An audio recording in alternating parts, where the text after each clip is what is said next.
Shalom! Você está em mais um episódio do podcast Exegese e Exposição. Exegese on Demand para você. Aqui é o Davidson Pignon, sou mestre em Ciências da Religião, pastor congregacional, professor de exegese bíblica no seminário e também publisher editorial. Para mim é um grande prazer ter você acompanhando os episódios que lanço todas as semanas neste programa. E aproveitando que você gosta de estudar a Bíblia com bastante profundidade, siga-me nas redes sociais e também conheça todo o material gratuito que eu tenho apresentado para o seu próprio estudo e aprimoramento bíblico. Dê uma olhadinha também nos links abaixo em 2 cursos especiais. O primeiro deles, Introdução à Exegese Bíblica, e o mais recente, A Trindade Revelada nas Escrituras Hebraicas. E no episódio de hoje você poderá acompanhar uma mensagem muito especial que trará grande enlevo espiritual para a sua vida. Muito bem, nós queremos convidar a igreja a estar abrindo a palavra de Deus do livro de Hebreus, na Epístola aos Hebreus. Capítulo 11, Epístola aos Hebreus, capítulo 11, nós vamos ler dos versículos 1 ao 3, Hebreus, capítulo 11, de 1 a 3.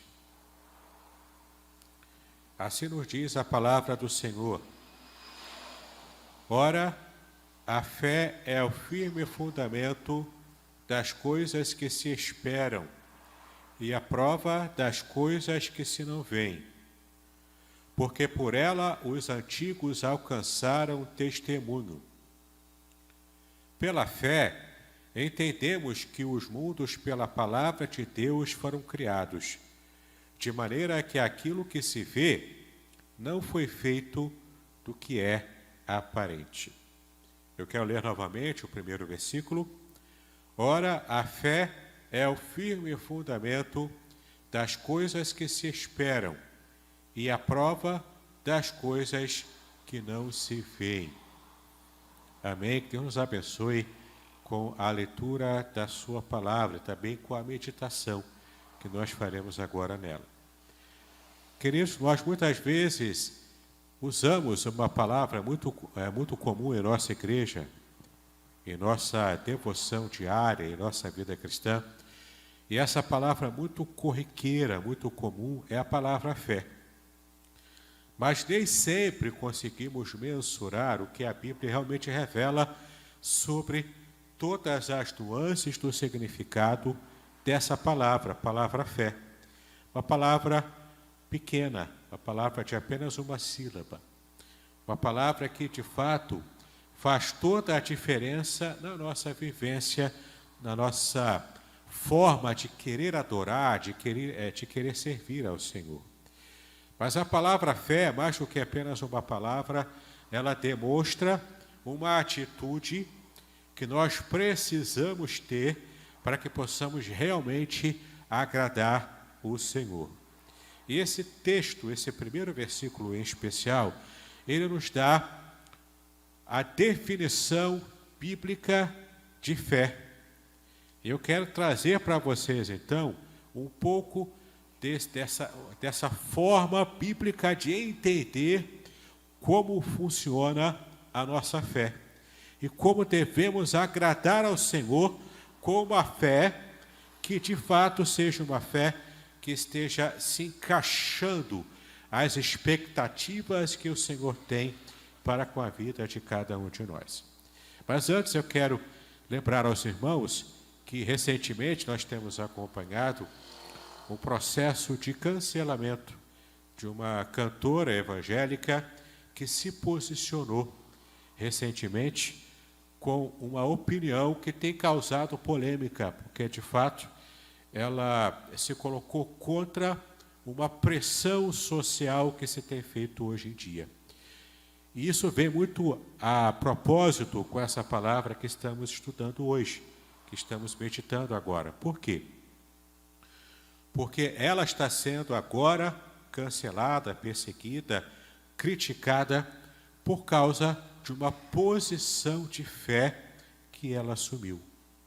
E então a gente começa a perceber o preço que essa cantora vai pagar por causa desse tipo de postura firme sobre a sua fé, sobre a sua crença. E então a gente fica se perguntando, será que a igreja evangélica, de modo geral, ela está preparada para assumir a sua fé com uma firmeza tal que mesmo que a igreja pague um preço alto pela sua fé, pelas suas convicções, ela se manterá firme e inabalável diante dessas certezas? Será que nós, como cristãos, estamos prontos para realmente pagarmos com o nosso próprio sangue, como tantos cristãos na história, desde o primeiro século, ao longo da história, têm pagado com o sangue pela sua fé, e ainda hoje percebemos essa dimensão da igreja perseguida em todo o mundo, que paga com a sua própria vida pelo privilégio de estar servindo ao Senhor? Será que temos a dimensão do que seria isso? Pois é justamente sobre essa ideia que nós percebemos aqui o que o autor aos Hebreus escreveu quando ele se refere aqui à palavra fé.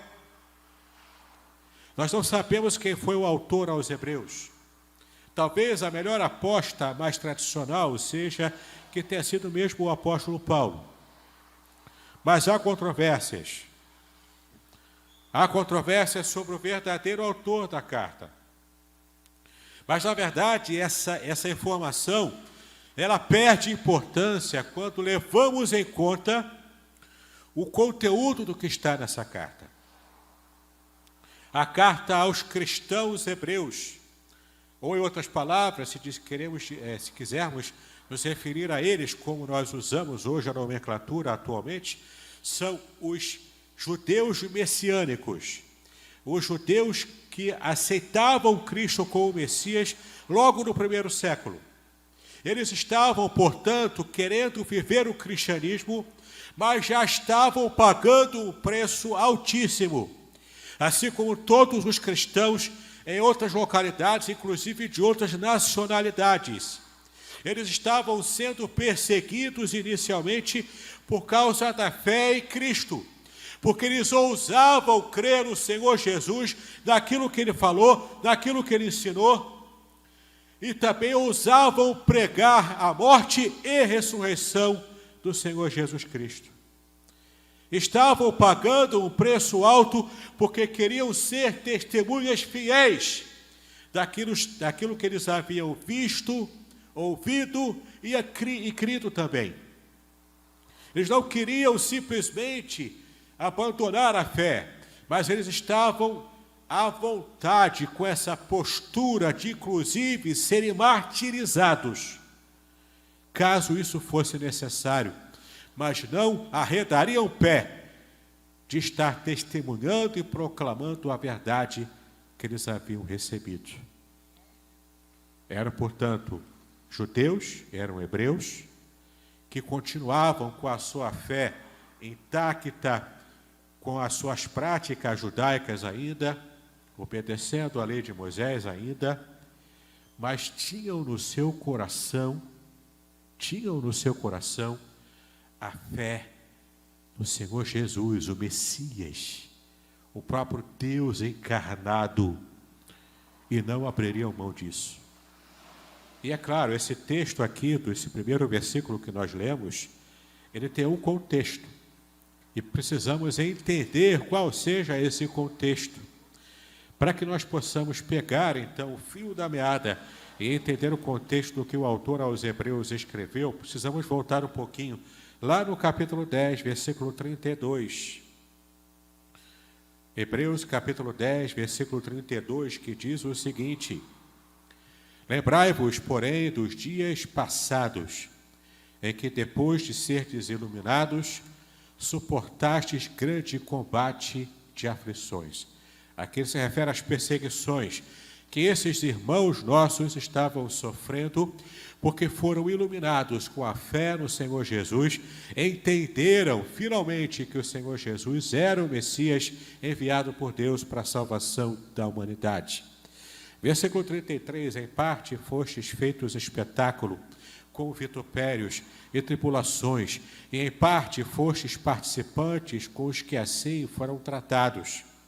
Porque também vos compadecestes das minhas prisões, e com alegria recebestes o roubo dos vossos bens, sabendo que em vós mesmos tendes nos céus uma possessão melhor e permanente. Perderam tudo, inclusive tiveram o saque dos seus próprios bens. Aquilo que traria um pouco de conforto à sua vida foi saqueado, foi roubado. Então, esses estavam suportando tudo isso com alegria no seu coração. Versículo 35. Não rejeiteis, pois, a vossa confiança, que tem grande e avultado galardão, porque necessitais de paciência, para que depois de haverdes feito a vontade de Deus, possais alcançar a promessa. Porque ainda um pouquinho de tempo, e o que há de vir, virá, e não tardará. Mas o justo viverá pela fé. E se alguém se retirar, a minha alma não tem prazer nele. Nós, porém, não somos daqueles que se retiram para a perdição, mas daqueles que creem para a conservação da alma. Olha que interessante o que esse texto diz. Ele traça aqui um contexto de perseguição, de intolerância religiosa, inclusive perseguição chegando às vias de fato, envolvendo tortura, envolvendo roubo, envolvendo injustiças, vitupério, que é a vergonha pública, envolvendo inclusive morte de muitos cristãos, alguns deles jogados às arenas para serem devorados pelos leões, e ser esse espetáculo sanguinário que os romanos tanto queriam assistir, para entreter pessoas que tinham o seu coração dedicados ao paganismo, adorando a outros deuses, que queriam ver simplesmente, literalmente, o circo desabar sobre os cristãos. E esses judeus messiânicos, esses hebreus cristãos, eles estavam suportando tudo isso com alegria. Aí então, agora sim, começa o capítulo 11 do primeiro versículo que nós lemos, que está muito ligado a esse contexto. E ele então define, o autor aos Hebreus agora define o que é fé. Nesse contexto em que ele se refere à firmeza daqueles que continuavam professando a sua fé em Cristo como Messias, apesar das perseguições. Ele fala então de que a grande bênção aqui é que estejamos enfrentando as dificuldades com a nossa fé intacta, inabalável, a nossa firmeza completamente intacta. E aqui, inclusive, Paulo se refere ao texto que nós lemos no começo do culto. Quando ele cita Abacuque, capítulo 2, versículo 4, ele diz que o justo pela sua fé viverá. E lá em Abacuque, capítulo 2, versículo 4, a palavra fé que aparece ali é a palavra emuná. Emuná significa literalmente firmeza. Portanto, guarda na sua mente, a palavra fé no contexto original significa firmeza. Significa firmeza naquilo que você se propôs crer. Firmeza na escolha que você fez quando você percebeu a verdade de Deus revelada ao seu coração. A firmeza que esses cristãos hebreus estavam, nesse momento, demonstrando quando estavam suportando as lutas, perseguições e dificuldades. Não queriam esmorecer na fé, não retrocederiam na fé para poder ter novamente um pouco de conforto, não. Eles estavam abrindo mão de conforto, abrindo mão de bens, abrindo mão da saúde e da própria vida, porque eles sabiam o tipo de verdade que eles receberam, a verdade de Cristo ressurreto para a glória de Deus Pai. Por mais que fossem ridicularizados, por mais que fossem envergonhados publicamente, tal qual Noé construindo a arca e as pessoas zombando dele, mas ele e a sua família se mantendo firmes na sua fé da palavra que receberam de Deus. Muitas vezes nós nos enganamos, achamos que a fé era apenas um assentimento teórico sobre aquilo que recebemos da Bíblia. Claro que em parte envolve isso. Envolve o assentimento teórico, teológico, sobre o que encontramos na palavra. Mas esse contexto aqui em Hebreus fala de uma fé prática, uma fé visceral, uma fé que está acima do que apenas a compreensão teológica de alguma coisa. Mas aqui ele se refere à fé como algo que está entranhavelmente dentro do seu coração. E você não consegue viver a vida cristã de modo que agrade ao Senhor sem que você esteja buscando essa firmeza. Por isso que o texto diz, embora o texto em grego, ele tenha sido escrito em grego, a língua grega, mas a mentalidade do autor era a mentalidade judaica. E quando ele se refere aqui à fé, em grego, pistis, na verdade, na mente do autor, ele estava resgatando aquela palavra hebraica que aparece lá em Abacuque, capítulo 2, versículo 4, a palavra emuná, firmeza. Então, quando ele diz aqui, e nesse contexto a gente percebe agora, e você consegue entender por que ele disse isso que está no primeiro versículo do capítulo 11. A fé é o firme fundamento. Guarda, portanto, essa palavra, firmeza. Fé é firmeza. Fé é firme fundamento, ou seja, é a base sólida na qual construímos, como o próprio versículo diz, a nossa esperança. Portanto, a esperança do cristão não está fundamentada no ar, no etéreo, em alguma ideia vaga que de repente eu possa me lembrar aqui, não. A fé cristã está fundamentada essencialmente, está pavimentada por algo real, concreto. E essa concretude o próprio Senhor Jesus nos traz. A concretude da revelação de Deus completa, real, total em Cristo. Essa é a revelação. E essa revelação é a base de tudo o que o servo de Deus espera. Tudo o que ele imagina, o que ele espera, o que ele deseja, o que ele entende como propósito de sua própria vida, ele tem a base firme, bem estabelecida, naquilo que o próprio Jesus revelou sobre quem é Deus, sobre quem é o Pai. Então não é uma fé cega, não é uma fé sem fundamento, não é uma fé simplesmente porque eu creio na fé, então eu tenho fé na fé, por isso a minha fé agrada ao Senhor. Não é isso que o texto diz.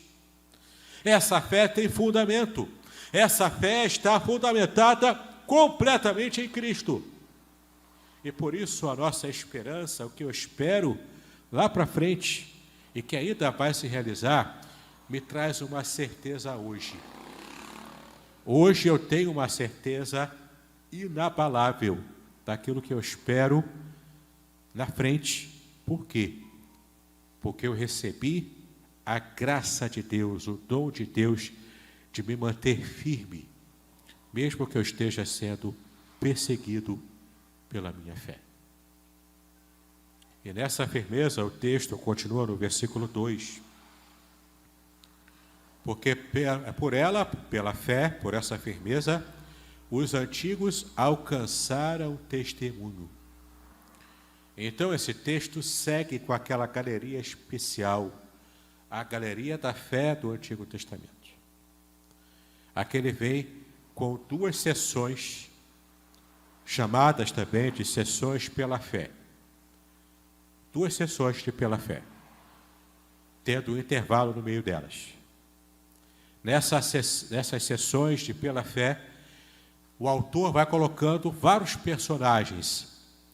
E cada um desses personagens está sendo aqui exemplificados desse conceito do que ele disse aqui no versículo 3.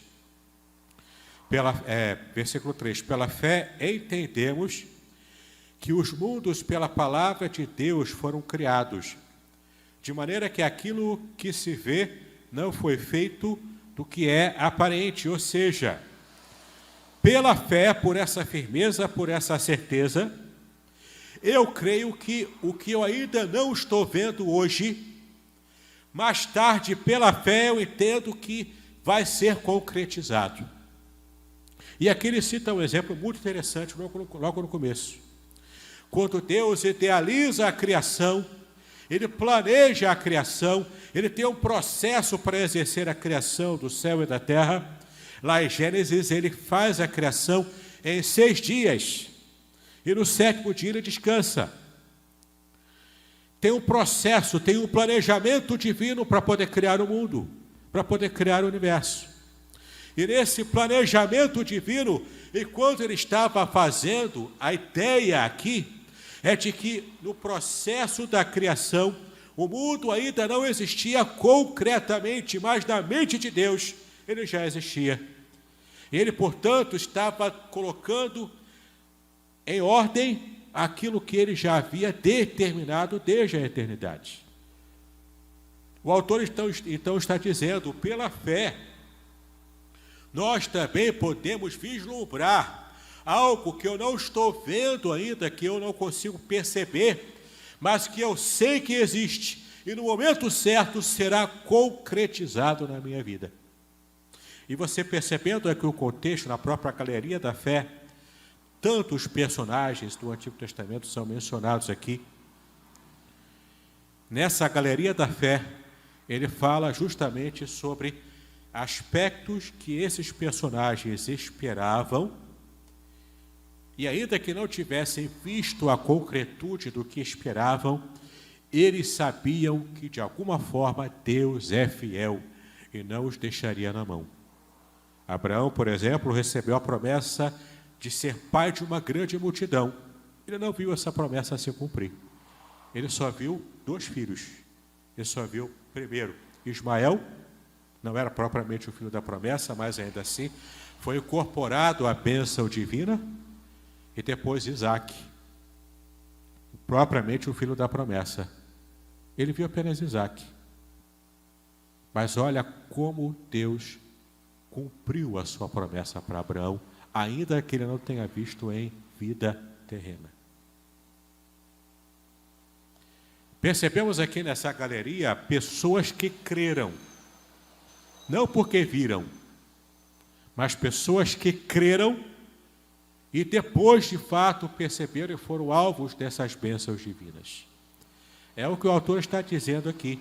Pela fé, inclusive, nós hoje, esses cristãos hebreus do 1º século, e nós hoje podemos, pela fé, vislumbrar como sendo concreto, real, algo que eu ainda não estou vendo, algo que as pessoas ainda não estão percebendo. Aqui ele fala de esperança. Tanto a esperança no contexto aqui, que se refere também ao céu, à vida futura, a vida essa vida eterna prometida por Cristo, ele está falando aqui no contexto da esperança dessa vida eterna, tanto também quanto a esperança de livramento da própria perseguição, de firmeza diante das situações difíceis que esses cristãos hebreus estavam passando. Meu querido, minha querida, essa é uma mensagem tremenda para a nossa vida pessoal. A luta que enfrentamos, seja com uma doença, seja com uma situação de perda na família, o luto, seja uma situação de um revés financeiro, não importa a crise que você está enfrentando, não importa o tamanho dela, porque Deus tem poder para trazer fé, infundir fé na sua mente e no seu coração, para que você não esmoreça diante da crise. Que você termine a crise com a cabeça levantada, não por seus próprios méritos, não porque você tem orgulho da sua própria fé, não é isso, mas você se levanta com a cabeça em pé, porque Deus te sustentou, porque você foi sustentado pelo Senhor, porque você foi abençoado, porque você não retrocedeu, mas você se manteve firme, testemunhando da glória de Deus para as pessoas que te cercam. As pessoas, inclusive, que zombam de você, depois você será a bênção para essas pessoas. É só você se lembrar, por exemplo, da história de Jó. Aqueles amigos, entre aspas, de Jó, começavam a criticá-lo, porque não estavam entendendo o que de fato estava em jogo na vida de Jó. Mas lá no final, quando Jó foi abençoado, quando Jó recebeu a justiça divina, lá no final, Deus repreende esses amigos intolerantes de Jó e fala o seguinte: Jó, agora você vai orar e abençoar esses seus amigos que tanto te criticaram. Jó recebeu tudo em dobro depois da sua crise, da sua luta. E ele foi colocado por cima novamente. Ele agora voltou na sua escalada espiritual como sacerdote, não apenas mais da sua família, mas também sacerdote dos seus amigos. É Deus restaurando a vida de Jó. É Deus restaurando a sua sorte, meu irmão. É Deus restaurando a sua vida. É Deus trazendo a vitória que você tanto sonha, tanto espera. Seja um processo na justiça, seja a cura de alguém, seja a salvação de um ente querido. Isso pelo qual você ora há tantos anos e acha que o céu é de chumbo, que não chega lá, não passa da abóbora da celeste. Mas hoje eu digo para você, nessa manhã, Deus está ouvindo o seu choro, a sua oração durante todo esse tempo. E nesse momento, Deus agora está também decretando a tua vitória em nome do Senhor Jesus. Creia nessa palavra, meu irmão, minha irmã. Creia nessa mensagem, mantenha-se firme. Não retroceda, não abandone a sua fé. Não abandone a congregação junto com os irmãos da igreja. Não abandone isso, isso é bênção para a tua vida. Embora alguns aí na internet digam que dá para servir a Deus em casa, trancado, fazendo tudo pela internet, meu irmão, não dá. Há uma dimensão de bênção de Deus que é só na vivência da igreja que você consegue. É só na vivência com o povo de Deus que você recebe esse tipo de bênção. Isso é engano de Satanás também, para afastar as pessoas de Deus. Não retroceda na sua fé, meu irmão. Não retroceda na sua fé. A tua luta é grande. Eu imagino que seja. Cada um tem a sua luta. Cada um enfrenta as suas dificuldades. Mas não retroceda pelo amor de Deus. Porque retroceder nesse contexto traz perdição. Traz perdição. Se você quer ser abençoado com a vitória final garantida em Cristo, você precisa estar firme, firmeza na sua fé, numa pessoa, uma única pessoa, o Senhor Jesus Cristo. Ele faz toda a diferença na vida de cada um de nós. A tua luta é grande, mas o teu Deus é maior. O Senhor Jesus é maior. E a vitória já está garantida. Em Romanos 8 diz isso. Nós já somos no presente, mais do que vencedores em Cristo Jesus. Guarda isso no seu coração e não retroceda. Mantenha-se firme, inabalável na presença do Senhor. Muito bem, agora o que eu gostaria de ver é a sua participação. Entre em contato comigo, compartilhe a sua experiência comigo e quem sabe até se você enviar em formato de áudio, eu possa aproveitar a sua experiência para apresentar no próximo episódio do podcast Exegese e Exposição. Eu sou Davidson Pignon e eu ajudo pastores e líderes cristãos a fazer estudos bíblicos da igreja, sem terem problemas com interpretações erradas. Se você então está pensando em compreender a sua Bíblia com segurança, não deixe de assistir a mais episódios como este aqui. Então, Assine o canal, acione o sininho, curta, comente e também compartilhe. Ajude-me a ampliar o alcance com estudos bíblicos de qualidade na internet. Que Deus abençoe os seus estudos, paz e bênção sobre a sua vida.